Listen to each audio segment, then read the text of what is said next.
Depuis toujours, l'homme consomme toutes sortes de drogues, pour se soigner ou pour son plaisir. Alcool, cocaïne, morphine, c'est dans le cerveau que toutes les drogues agissent.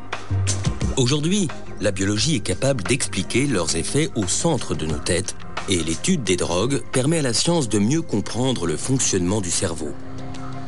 Le cannabis est la drogue la plus consommée dans le monde. Pour les scientifiques, le cannabis est devenu un outil d'exploration du cerveau, un outil aussi inattendu que précieux. Originaire des contreforts indiens et chinois de l'Himalaya, le cannabis sativa est utilisé depuis longtemps pour des cérémonies rituelles et pour ses vertus thérapeutiques. Le Maroc en est le premier producteur mondial avec 2300 tonnes par an.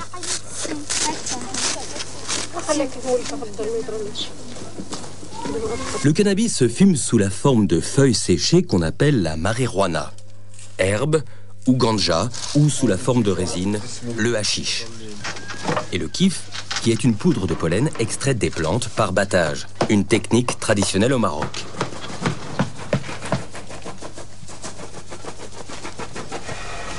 Aujourd'hui, le cannabis est devenu la drogue illégale la plus répandue dans le monde. Et plus de 160 millions de personnes la consomment. Pourtant, l'étude du cannabis a permis à des scientifiques, comme Daniel Piomelli, de découvrir un système essentiel au fonctionnement du cerveau. Un système dont personne ne soupçonnait l'existence il y a encore quelques années. Nous en savons beaucoup plus qu'il y a 10 ans, bien sûr. Mais beaucoup de choses nous échappent. Je ne peux pas faire d'estimation de pourcentage, mais nous en sommes maintenant avec le monde cannabinoïde, là où nous en étions il y a peut-être 30 ans avec les transmetteurs analogiques comme la sérotonine ou la dopamine. Nous sommes arrivés à un moment merveilleux où nous commençons à pouvoir réellement apprécier à quel point ce système est important. Tellement important que ça nous excite beaucoup. Mais nous n'avons pas pleinement connaissance de ce système. Sans les rats et les souris, jamais l'action des drogues n'aurait pu être étudiée. Ils partagent une grande partie de leurs gènes avec nous et les drogues déclenchent les mêmes tempêtes dans leur cervelle. En fait, l'humanité tout entière a une dette morale envers ces petites bêtes. On peut droguer les rats, manipuler leurs gènes et même les découper en morceaux.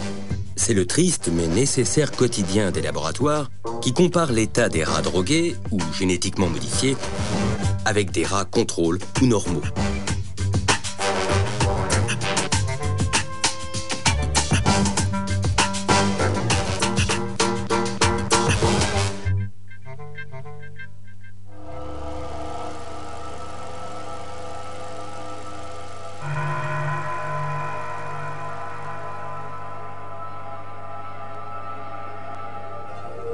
Pour agir, toutes les drogues piratent le système de communication du cerveau, car notre cerveau passe le plus clair de son temps à bavarder avec lui-même. Son bon fonctionnement repose sur un dialogue incessant entre nos 100 milliards de cellules nerveuses, les neurones. Pour faire circuler l'information, les neurones s'envoient des messages chimiques qu'on appelle les neurotransmetteurs. Que ce soit la douleur, le plaisir ou le rythme des échanges d'informations, les neurotransmetteurs régulent un équilibre subtil et complexe, dont dépend l'ensemble des fonctions de notre organisme. Entre chaque neurone, il existe un petit espace où règne une intense activité. C'est ici, dans la synapse, que les neurotransmetteurs agissent. Pour faire circuler l'information d'un neurone à l'autre, ils s'emboîtent dans les récepteurs qui leur correspondent. Au début des années 90, des chercheurs s'aperçoivent que le cannabis s'emboîte dans certains de ces récepteurs. Ce que cela veut dire, c'est que notre cerveau fabrique des molécules qui ressemblent au cannabis. Ces molécules et leurs récepteurs forment ce que ces spécialistes, comme Raphaël Maldonado, appellent le système cannabinoïde endogène. Endogène parce qu'il se trouve à l'intérieur de notre organisme.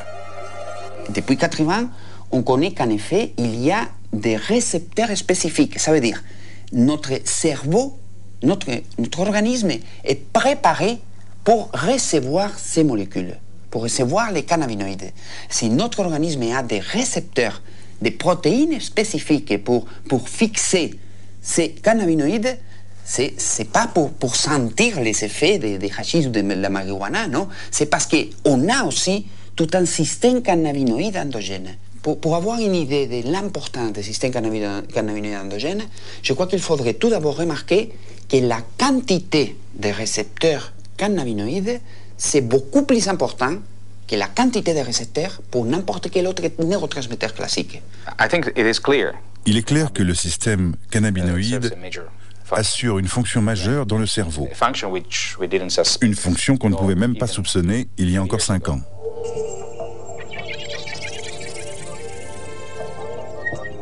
Dans le cerveau, ce système agit notamment sur le cervelet qui gère la coordination des mouvements, le tronc cérébral qui régule les fonctions vitales, le striatum, l'hippocampe et l'amygdale responsable des mouvements réflexes, de la mémoire et de l'anxiété.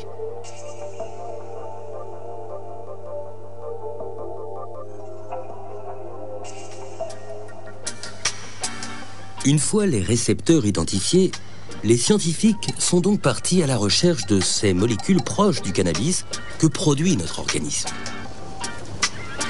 Autant dire qu'ils se lançaient dans l'exploration d'une véritable terra incognita du cerveau.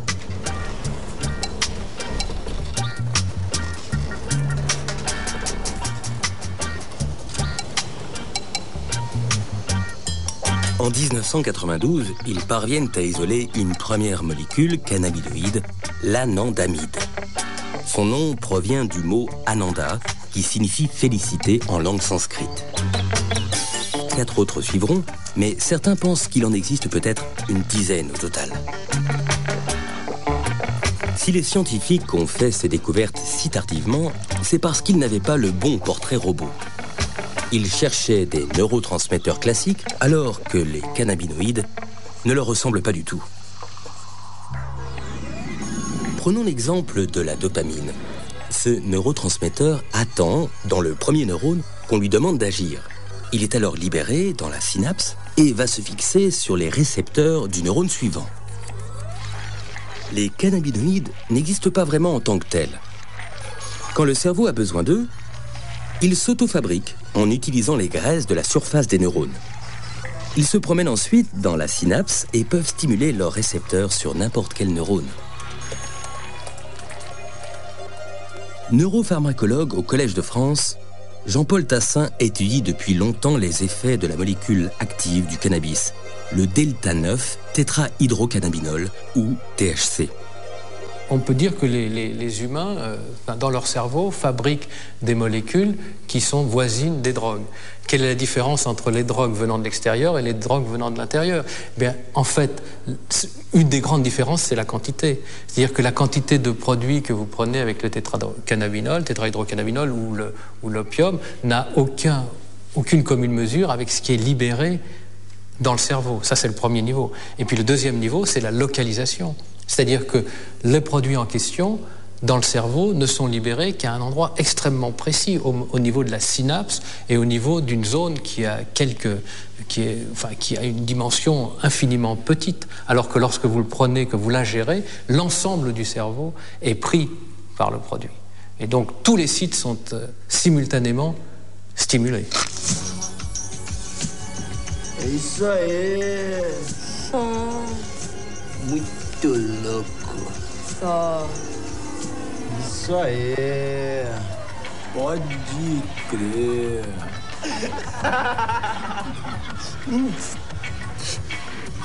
Só.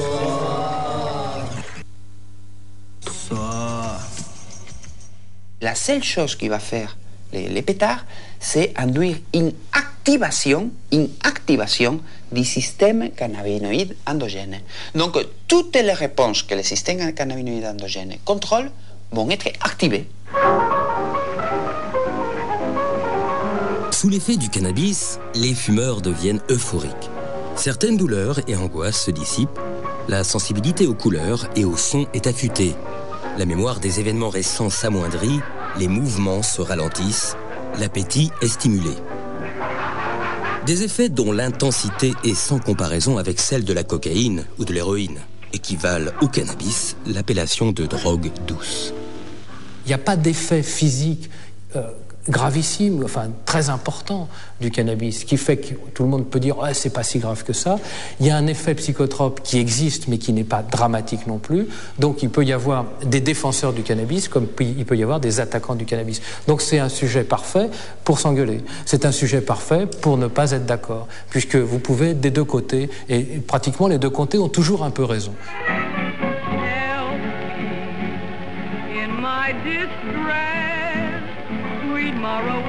Le cannabis commence à se diffuser en Europe au début du 19e siècle. Dans les années 1850, à Paris, le club des Hachichins réunit notamment les écrivains Théophile Gautier, Charles Baudelaire, Gérard de Nerval ou encore les peintres Honoré Daumier et Eugène Delacroix.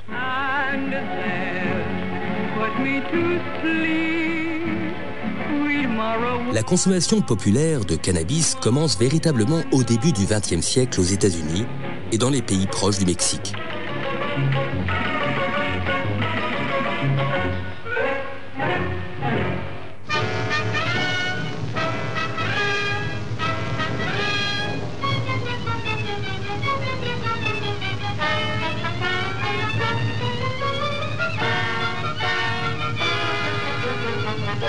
Dans les années 30, les pays occidentaux interdisent le cannabis.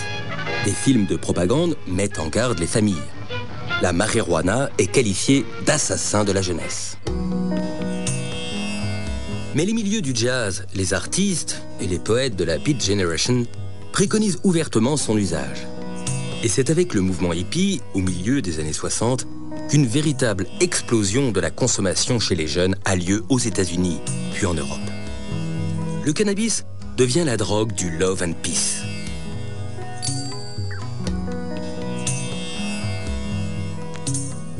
À la fin des années 60, les chansons de Bob Marley et le mouvement Rasta revendiquent l'usage de la ganja, le nom jamaïcain de la marijuana.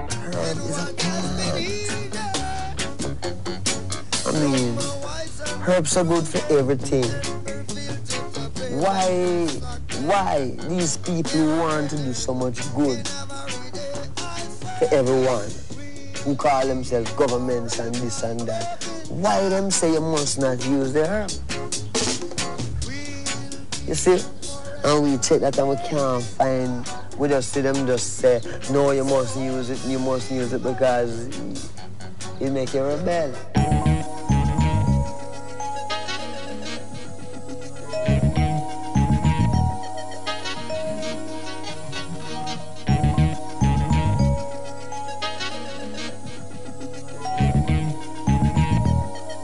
On estime que 4% de la population mondiale fume du cannabis. Afin de mieux cerner ce phénomène, le ministère fédéral allemand de la Santé publique a chargé Dieter Kleiber d'interroger près de 1500 consommateurs. Parmi les consommateurs réguliers, il apparaît que se détachent de façon relativement nette 3 sous-groupes qui rendent possible une classification. Ermöglichen und die sich inhaltlich wiederum in der Art des Konsums und der Konsummodalitäten differenzieren. Da gibt es zum einen eine Gruppe, il y a d'abord un groupe qu'on appelle les consommateurs individuels qui consomment du cannabis pour se détendre après une journée de travail, la plupart du temps seuls, tout en écoutant de la musique ou en lisant, etc. Ce premier groupe se distingue nettement de ce qu'on appelle les usagers du temps libre, qui consomment assez fréquemment, entre autres au cours de fêtes, dans des discothèques, mais uniquement en compagnie d'autres personnes et jamais lorsqu'ils sont seuls. Besonders interessant war aber eine dritte Teilgruppe, die sogenannten chronischen Dauerkonsumenten. Mais le groupe le plus intéressant était le troisième, ceux qu'on appelle les consommateurs chroniques et de longue durée. Ceux-ci, non seulement ont commencé à l'âge le plus précoce, mais ils sont généralement plus jeunes et leur taux de dépendance est le plus élevé, avec 28%. En conclusion, il nous semble que la dépendance chez les consommateurs de cannabis peut prendre la forme d'une dépendance psychique. Cependant, si l'on compare les chiffres, c'est assez exceptionnel, puisque cela concerne 1 à 2% de l'ensemble du groupe de consommateurs de cannabis. Et surtout, ce groupe déjà vulnérable, qui a connu auparavant des problèmes d'adaptation, des problèmes psychiques. Dépendance. Le grand mot est lâché. Or, le cannabis possède un point commun avec toutes les drogues. Il provoque dans le cerveau une élévation de dopamine, un neurotransmetteur qui est impliqué dans la sensation de plaisir. Apparemment, la simple perspective de prendre des drogues cannabinoïdes stimule l'émission de dopamine, la sécrétion de cellules de dopamine. Les terminaisons qui débouchent dans le noyau accumbens provoquent une sécrétion de dopamine. C'est important parce que le noyau accumbens est une zone du cerveau qui participe à la canalisation de notre désir pour la nourriture ou la drogue. La stimulation de la dopamine et l'activation des récepteurs de la dopamine dans cette zone pourraient stimuler une appétence pour la drogue.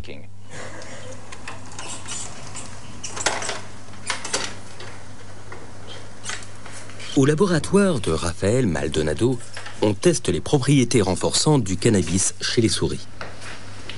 En clair, cette expérience permet de voir si les souris aiment le cannabis et peuvent développer une dépendance.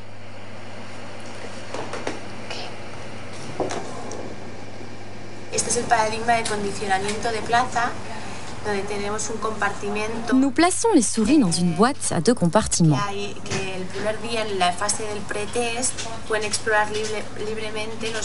Dans un premier temps, nous les laissons explorer librement.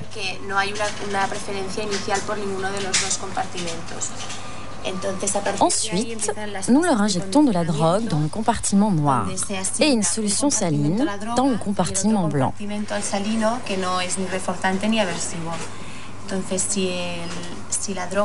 Si la drogue a des propriétés renforçantes, la souris préfère passer plus de temps dans le compartiment noir. Si elle est aversive, elle préférera le compartiment blanc.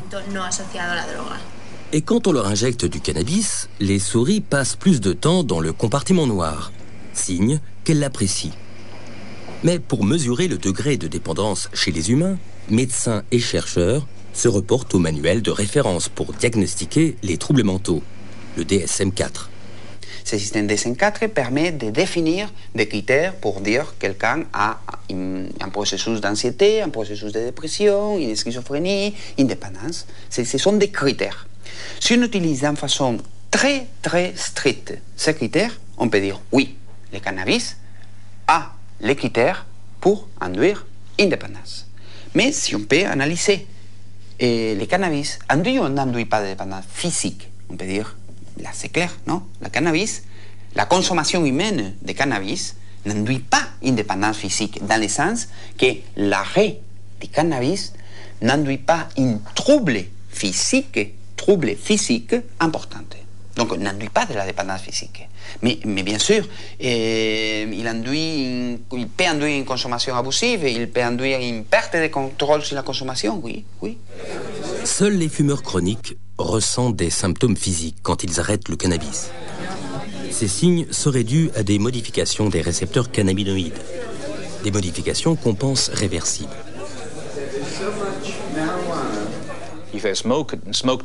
Si on a consommé pendant plusieurs années de grandes quantités de marijuana et qu'on arrête soudainement, plusieurs semaines, voire quelques mois après cet arrêt, on ressentira encore des sensations de dépression, d'anxiété, de perte d'appétit et d'irritabilité. L'irritabilité est un signe qui ne trompe pas. C'est assez intéressant. Des études montrent que si l'on donne à ces gens un petit peu de THC, le principe actif, pas de la drogue, pas de la marijuana, juste un peu de THC, la quasi-totalité de ces symptômes disparaît.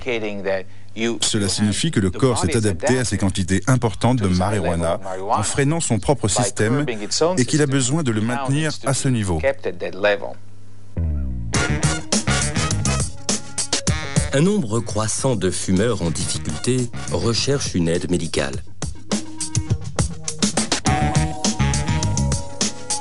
Au service d'addictologie de Philippe Attel, 3% des consultations concernent des consommateurs de cannabis. Alors, ce qui est vraiment important par rapport au cannabis, c'est d'arriver à faire un diagnostic addictologique très précis. Et ça, c'est souvent complexe parce que autant on a, avec d'autres produits, une corrélation très claire entre la quantité consommée et le niveau de dépendance ou de risque. Autant avec le cannabis, on n'arrive pas, pour des raisons diverses, à apprécier ce schéma-là. Pour une raison simple, c'est qu'il est très rare que les sujets sachent exactement quel type de produit ils consomment, même s'ils ont un fournisseur qui est tout à fait régulier. La teneur en THC des produits est extrêmement variable. Smoke, Mary? Thanks. Are you sure Jimmy will be back soon? Sure, any minute.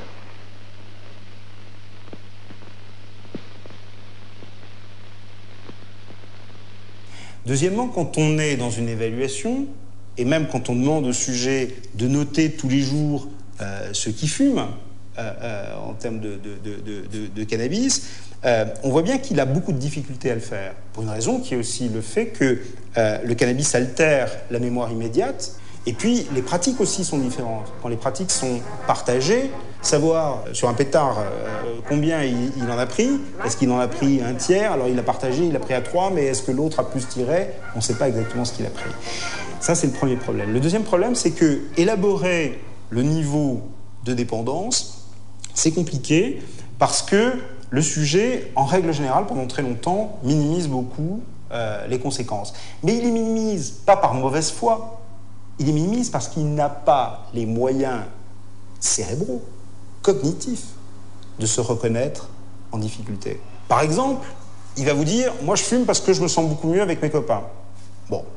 Et alors, vous allez amplifier le phénomène et vous allez essayer d'explorer ça. Et puis rapidement, il va vous dire « oui, mais en fait, quand j'ai vraiment trop fumé, j'ai une vraie angoisse et j'ai, entre guillemets, la parano du fumeur qui fait que l'autre, qui est quelqu'un que je connais bien, avec que j'aime bien, devient un étranger, quelqu'un qui potentiellement apparaît nuisible pour moi. Et c'est une expérience qui est quand même très, très déroutante pour un fumeur.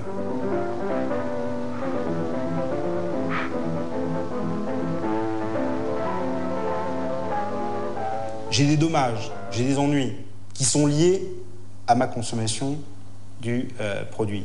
Et que ces inconvénients, ils me pousseraient à prendre une décision d'arrêter. Et voilà ce sujet dans sa balance décisionnelle. Est-ce que je vais continuer? Est-ce que je vais m'arrêter? Et on va voir qu'il va lui-même remplir la case inconvénient. Et qu'en faisant bouger cette balance, peu à peu, on va l'aider à prendre une décision. Depuis plusieurs années en Europe, la consommation de cannabis est en constante augmentation chez les jeunes. Et en France, la moitié des moins de 18 ans ont déjà fumé un joint. Selon Daniel Piomelli, cet usage précoce du cannabis pourrait avoir des conséquences néfastes sur leur jeune cerveau.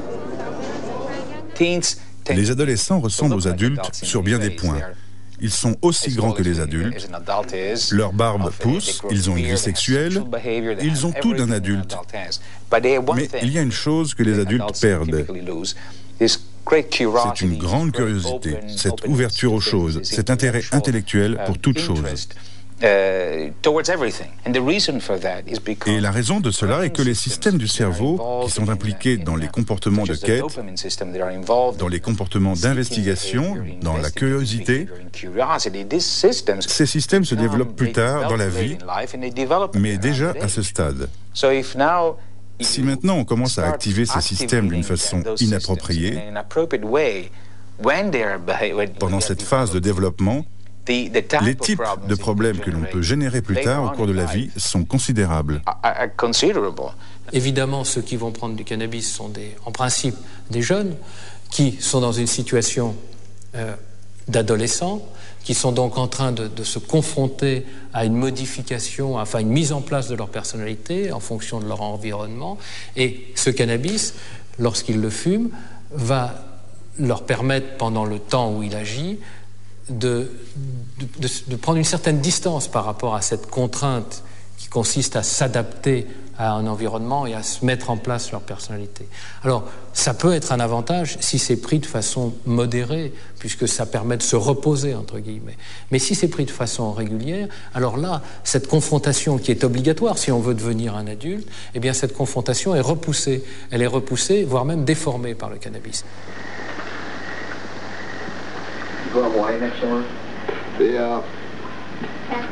The whole summer. At a critical time when young people must make decisions that will shape their future, the people who become dependent upon marijuana are dependent on an escape that makes the unreal seem beautiful and the reality of life seem unnecessary. No. Dad, wake up. Come on, Dad. No time to cry. Et je pense que s'il y avait une limite à donner, cette limite, c'est à partir du moment où un adolescent commence à fumer le matin, c'est-à-dire dès le début, dès le début de la journée où il va être confronté à tous ces événements, à partir de ce moment-là, on peut se dire qu'il y a peut-être un danger et qu'il faut faire attention. Failing this, the next tragedy may be that of your daughter, or your son, or yours, or yours, or yours.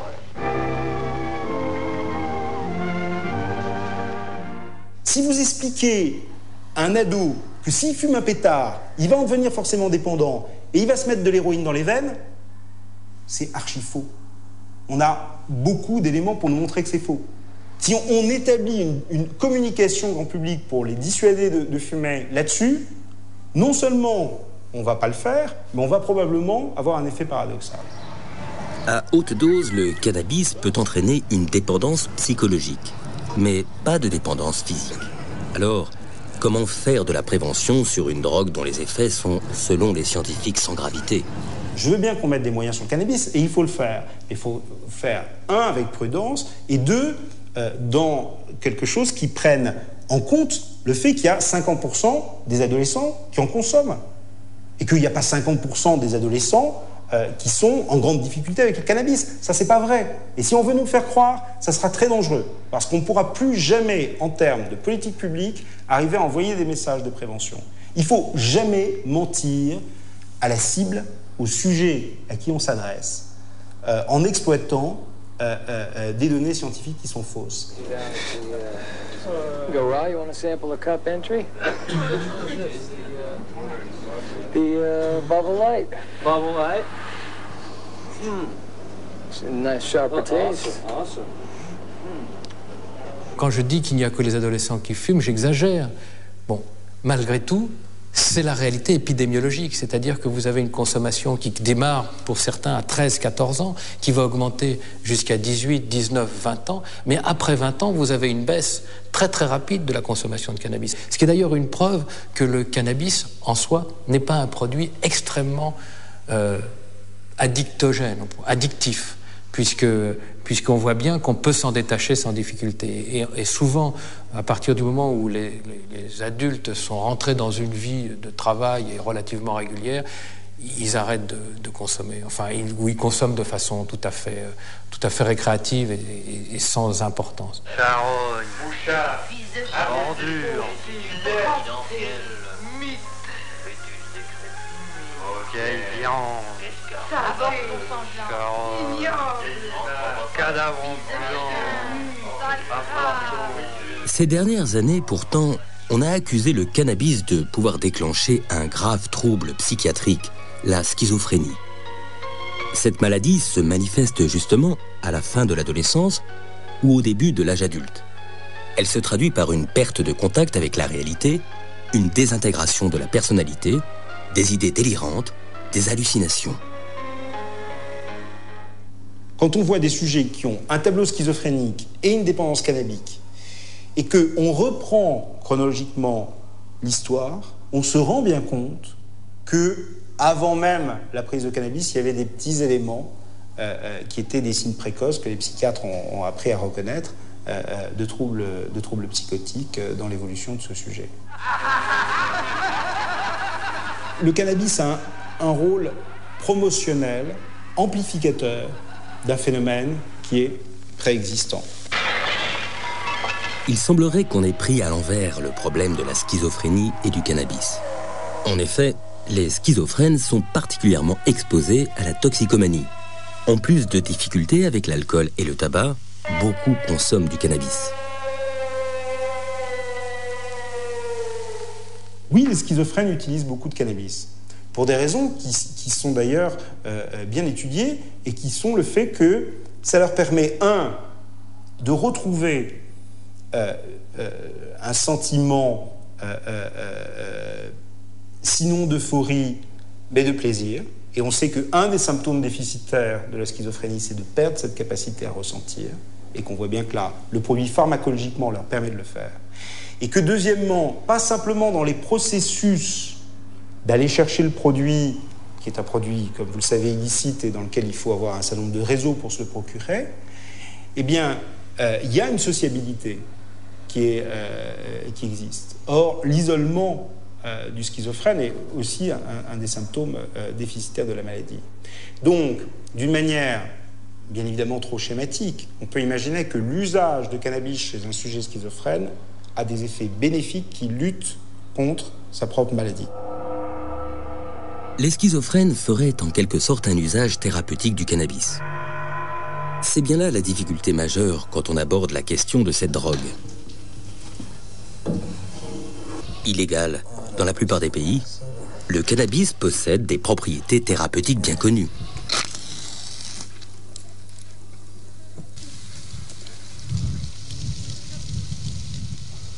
El kif mejor que el tabaco. Y siempre, 50 años, yo fumar kifi. مش مغير الناس كيوقع فيهم طونسي وقع فيهم مرض ما تصنع هو نهار كان عندنا حنا ما كنصنعوش شي كان مولا كيفاش بشي. D'ailleurs, certains pays comme la Suisse autorisent son usage médical et donc sa culture.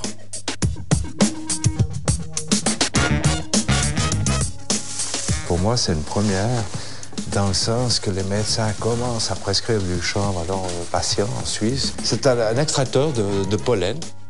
On va récupérer cette résine. On va la presser pour que ça prenne une forme dure, facile à transporter et à expédier à nos chats malades.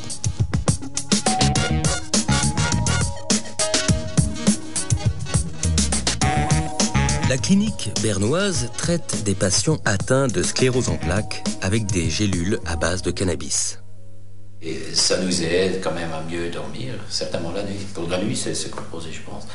Aussi pour réveiller plus relax. Parce que le matin, c'est quelquefois, ou la plupart des fois, c'est très difficile. Et puis, les alternatives pour ce médicament sont des médications très fortes avec des effets secondaires quand même assez prominent, j'ose dire, important. Alors c'est pour ça que j'ai jamais touché les autres médications contre les tremblements, contre les spasmes ou les crampes, parce que les effets secondaires étaient vraiment très forts, trop forts pour moi. Alors j'ai laissé ça. Maintenant avec ça, j'ai pas du tout des effets secondaires. Et j'espère que ça va m'aider.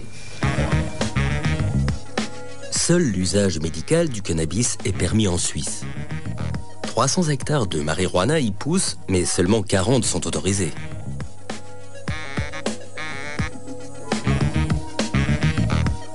Une grande majorité de la production est en fait destinée à l'usage illégal et à l'exportation.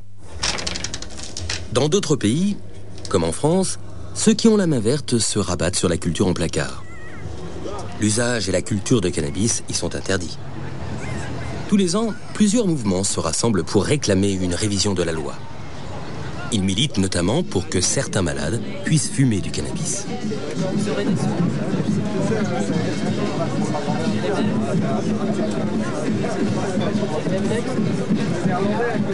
Je suis en trithérapie, il y a des effets secondaires qui sont quand même assez lourds à supporter.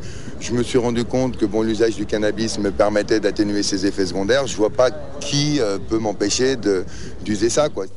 Le message de santé publique doit donc être prudent et bien adapté. Si un patient est en train de mourir d'un cancer et qu'il a besoin de marijuana, je pense que ce serait un manque d'éthique de l'empêcher d'en utiliser pour des raisons politiques. Les Pays-Bas ont été les premiers à inscrire le concept de drogue douce dans leur législation. La consommation n'y est pas considérée comme une infraction. La vente de cannabis, autorisée, est strictement réservée aux coffee shops. Tous les ans, les amateurs se réunissent à Amsterdam à l'occasion de la Cannabis Cup, une sorte de championnat du cannabis. We've got the Double Bubble. This is a kind that has been a three-time winner in the Cannabis Cup. Hey, here we go. First place. This is very clean. It's called Premier Cru. It's like the wine. It's a vintage hash.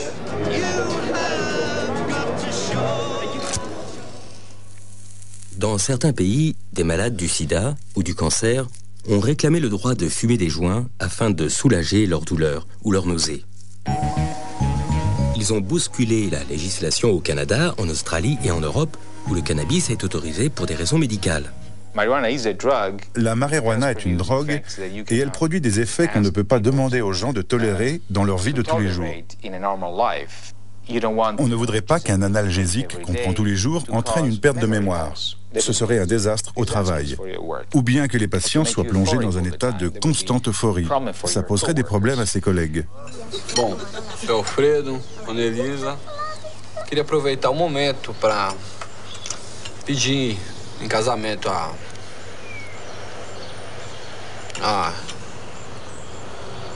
mão da... Ai. Natália. A maconha mata de vergonha. On ne va pas discuter si c'est dangereux ou pas l'utilisation récréative des cannabinoïdes. Ça, c'est pas mon sujet. Mon sujet, c'est que les cannabinoïdes, le système cannabinoïde endogène, c'est une cible très, très bonne pour chercher de nouveaux médicaments. La douleur est sans doute l'un des domaines dans lequel la recherche cannabinoïde pourrait avoir le plus d'impact. Le problème est alors d'élaborer, à partir de la biologie endocannabinoïde, un antidouleur qui n'aurait aucun effet secondaire, ne provoquerait pas l'euphorie, la désorientation ou encore la perte de mémoire qui sont inhérents au THC. Le problème du cannabis, c'est qu'il envahit le cerveau et stimule tous les récepteurs. Les chercheurs essaient donc de trouver le moyen d'agir directement sur le système cannabinoïde, sur l'anandamide par exemple. Or, il existe aussi des récepteurs cannabinoïdes en dehors du cerveau. Ces récepteurs jouent un rôle dans la régulation de la douleur. Daniel Piomeli a donc développé un médicament antidouleur qui agit sur ces récepteurs de façon très localisée, et donc sans effet secondaire sur le cerveau. Il a ensuite testé ce remède sur des rats souffrant du nerf sciatique. Nous avons fabriqué une solution à appliquer sur la zone, comme un gel ou une crème, pour les humains souffrant par exemple de sciatique ou d'arthrite. Le résultat étonnant, c'est que les animaux traités à base de substances cannabinoïdes ont montré un comportement indiquant une disparition complète de la réponse de douleur. Ce type de crème pourrait traiter des douleurs qu'aucun médicament n'arrive à soulager aujourd'hui. Par exemple, des douleurs tenaces que provoquent des lésions au niveau des nerfs. Un autre état qui pourrait être traité avec les cannabinoïdes, c'est l'anxiété, la dépression. Des expériences sur les animaux ont montré que si on bloque la désactivation de l'anandamide, le chemin qui mène à la destruction de l'anandamide, et qu'on augmente la quantité d'anandamide, au lieu d'avoir les effets que provoque l'activation des récepteurs cannabinoïdes, on n'aura que des effets très sélectifs, y compris un important effet anti-anxiété chez les animaux. Quand l'anandamide a achevé sa mission dans la synapse, elle retourne dans le neurone. Elle est alors éliminée par d'autres molécules. Si un médicament empêchait cette destruction, l'anandamide pourrait agir beaucoup plus longtemps. Ça ne veut pas dire que ça fonctionnera sur les humains de la même manière, mais c'est un début et nous pouvons maintenant développer de nouveaux composants qui nous mèneront peut-être à des médicaments contre l'anxiété pour les humains. Je ne pense pas que la création d'anxiolytiques ou d'antidépresseurs basés sur le système endocannabinoïque sera facile, ni même qu'ils seront disponibles dans les 2 ou 5 prochaines années. Mais je crois que dans les 10 à 20 ans à venir, Des médicaments pour les troubles neuropsychiatriques basés sur le système endocannabinoïde seront utilisés à grande échelle. Plus étonnant encore, on découvre aujourd'hui que certaines maladies seraient dues à des dérèglements du système cannabinoïde. Dans le cerveau, l'hypothalamus participe à la régulation de l'appétit. Et les scientifiques ont démontré que les endocannabinoïdes pourraient agir dans cette région.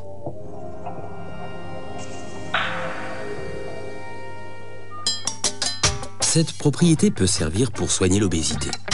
Une société pharmaceutique est sur le point de mettre sur le marché un nouveau traitement contre l'obésité, inspiré par la science du cannabis.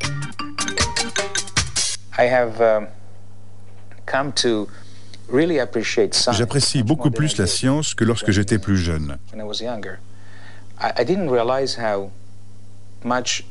Je ne réalisais pas alors à quel point la science pouvait être utile pour tout le monde, jusqu'à ce que je fasse partie de l'entreprise scientifique.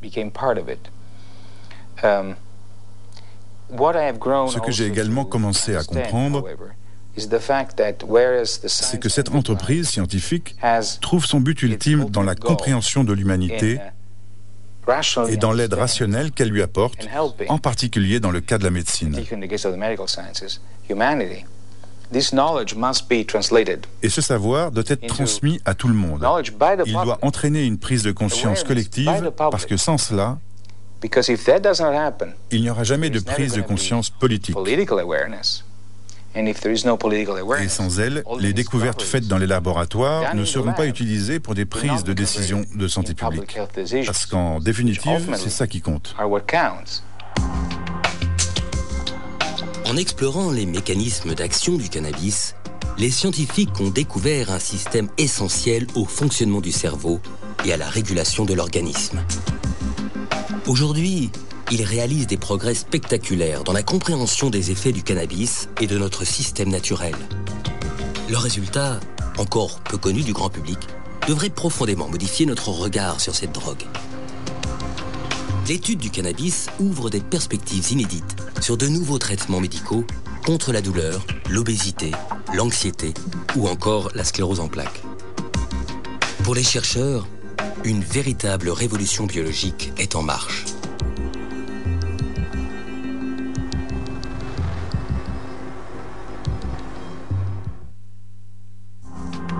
Demain, le dernier volet de notre série Drogue et cerveau sera psychédélique. On y parlera des plantes hallucinogènes, de leur utilisation dans les rituels anciens et de la manière dont elles affectent notre conscience. Ces drogues, les plus vieilles drogues du monde, sont aujourd'hui détrônées par le LSD et l'ecstasy. À demain pour tout savoir ici ou sur le net.